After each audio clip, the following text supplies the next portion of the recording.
Hi, Dr. Hunter. I'm hoping you can help me with a sibling issue that's causing a lot of stress in our house.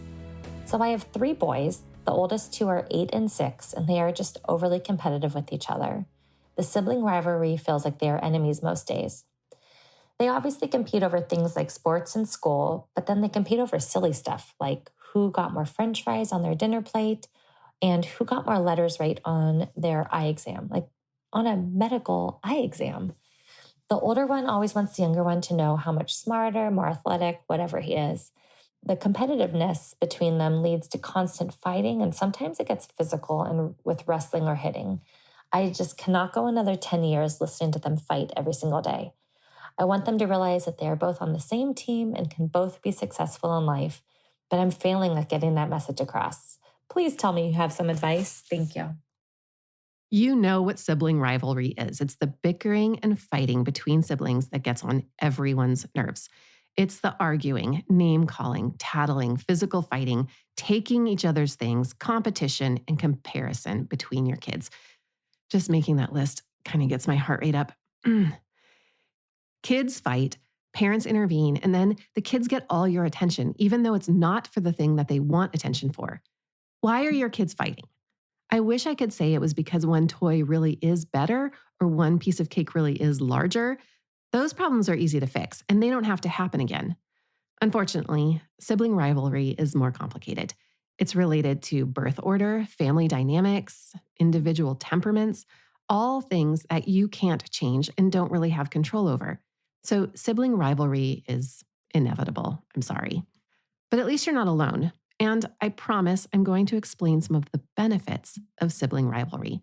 There is a reason for all this fighting. Let's start here. The root of sibling rivalry is usually the feeling of competition. I always like to take issues back to the child's perspective. Your oldest child was once your only focus of attention. You had time to answer her requests quickly. She didn't have to share toys or food or your attention. She didn't have to share anything at all. Then a brother or sister comes along. Now you take more time to respond because you have a lot more to do. Then the kids get older. Not only do they have to share more, but the dynamic changes. Younger siblings may become more confident and develop their own likes, dislikes, and sometimes they're not going to put up with being pushed around like when they were smaller and younger. I'm sure this makes sense, but to put it another way, imagine your spouse brings home someone else and expects you to get along. That's not going to happen. Now, what about specific scenarios? Why do they happen?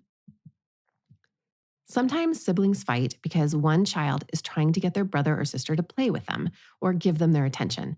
And just like kids who baby talk who don't have social skills that are sophisticated enough to get another friend's attention, some kids fight or damage their friends' toys or siblings' toys because they don't know how else to get the other child to play.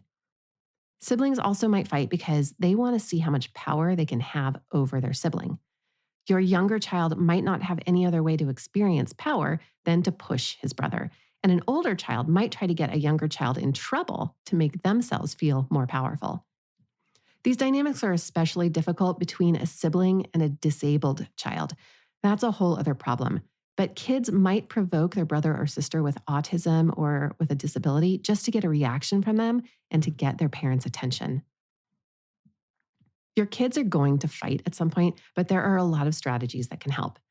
If your kids aren't fighting yet, there are things you can do now.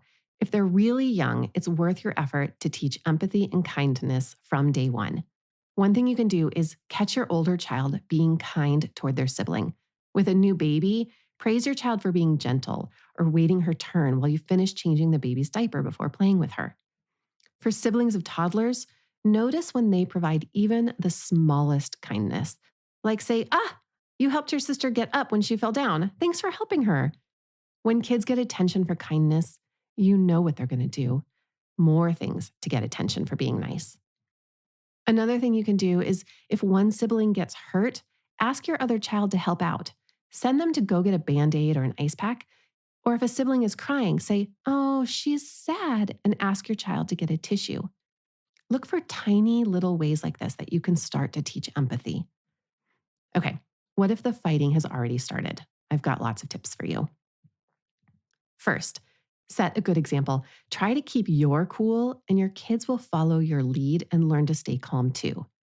It's okay for you to get upset, but the way you react and the way you calm yourself down is what your kids will see.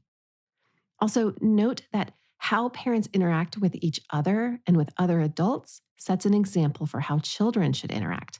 If you slam doors and have loud arguments, kids are more likely to see this as the way they should handle an issue, and they're going to slam doors and yell too. The next tips are all about giving your kids the attention they want. One strategy is to have one on one time. Make individual time for each child doing an activity of their choice. For young kids, this will be a really short time every single day. Most parents find that when siblings have even a brief amount of time one on one with a parent, there are less fights. When you do choose activities to do with them, and it's the thing they love doing, they get the message from you that you understand their individuality. If your child likes reading, snuggle with them and read a book. If they love running around outside, put on your running shoes. This way, they will feel like you appreciate them as an individual. And again, they're less likely to fight. This means you should also be careful about labeling your kids. You don't want to classify one as the athletic child or the smart one. It implies their worth is related to their performance in an area and can make them more competitive with each other. It's fine to list many of their great characteristics, though. For example, it's fine to say, Abby is great at art. She's very caring and she works hard at school. I know I don't need to say this, but don't compare your kids to each other. I have a really hard time with this one myself, even though my kids are 5.5 years apart and they have different interests and are different genders. As you're aware, kids want your attention all the time. But you might not realize they're asking for your attention if it's subtle or when you're distracted. Your son might walk up to you and hold up a Lego creation he built, and he's going to jump right in and start telling you all about it. So you may not pay attention if you're busy washing dishes. You may not give your full attention. And then what's your son going to do? He's going to go pick a fight with his brother just to get your attention. My advice here is teach your child what to say when they want your attention. It should be something really simple. Have your child practice saying, Mom, can I please have attention from you?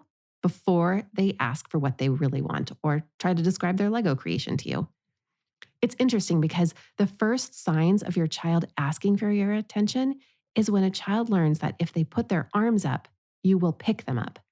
But we parents, we lose our ability to read our kids' needs like this when there are 2 or 3 other kids running around and we need to get out the door to soccer practice.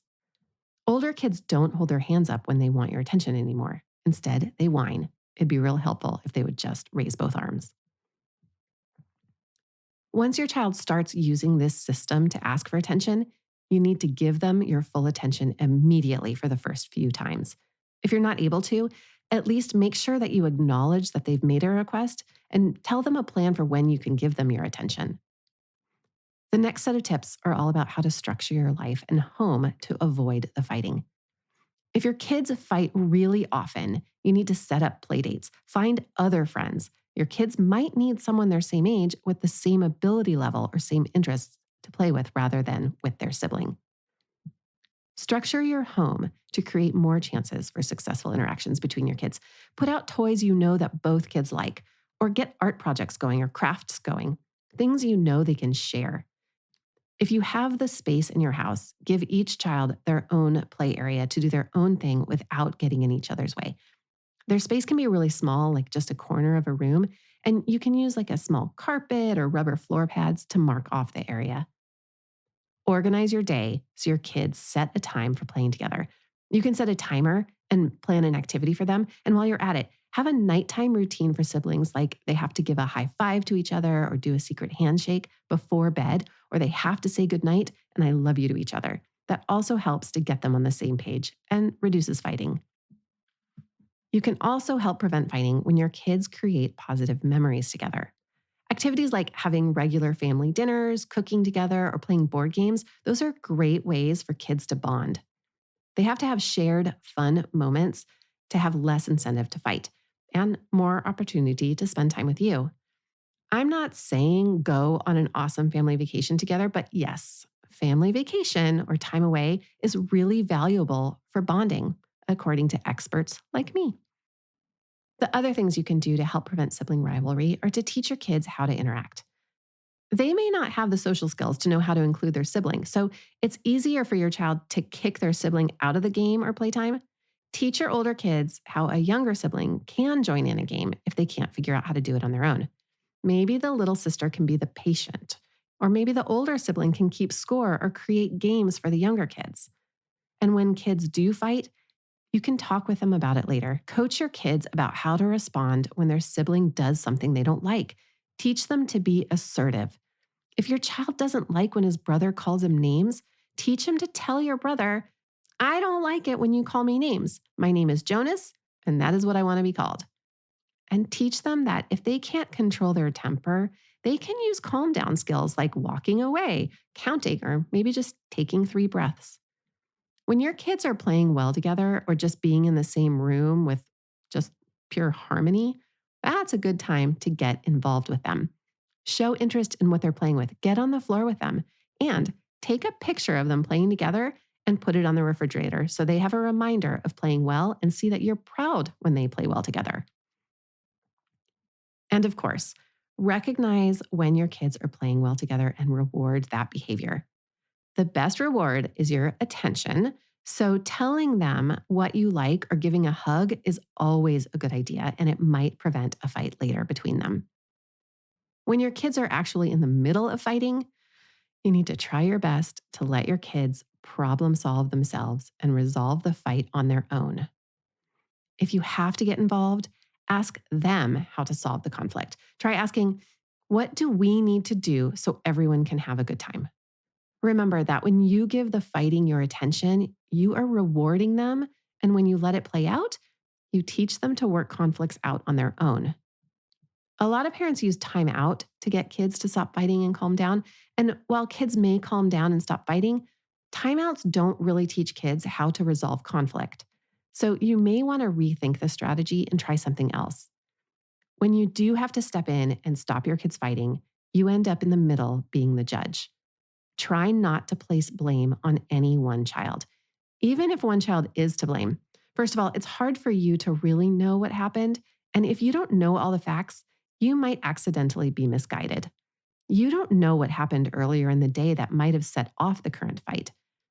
But the real reason not to place blame or punish one child is that it can make the fighting worse if one child knows they can get the other in trouble by starting a fight.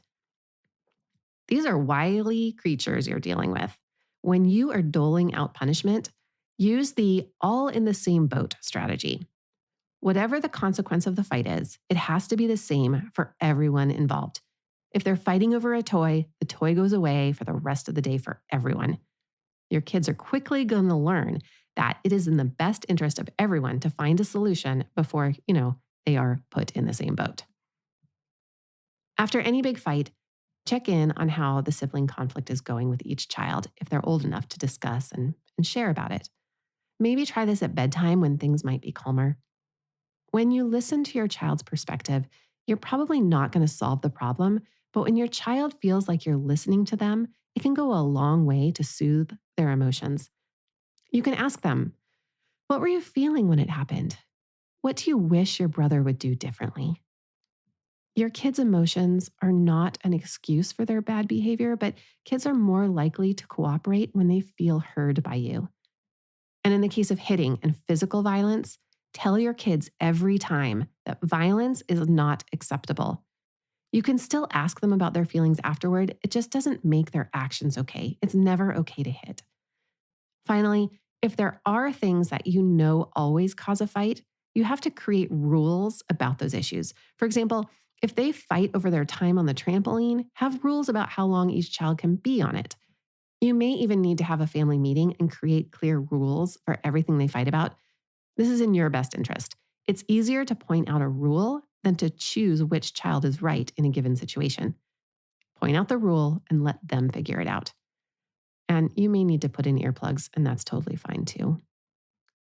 It can also be helpful to define your family values.